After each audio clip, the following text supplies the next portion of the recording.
If your brother sins against you, go and show him his fault just between the two of you.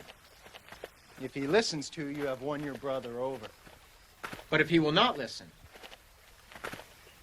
take one or two others along so that every matter may be established by the testimony of 2 or 3 witnesses.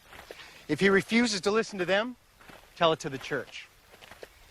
And if he refuses to listen even to the church, treat him as you would a pagan or a tax collector.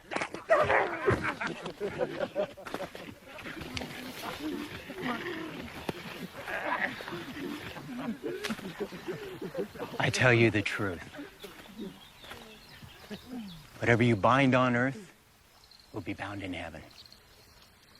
And whatever you loose on earth will be loosed in heaven. Again, I tell you that if 2 of you on earth agree about anything you ask for, it will be done for you by my Father in heaven.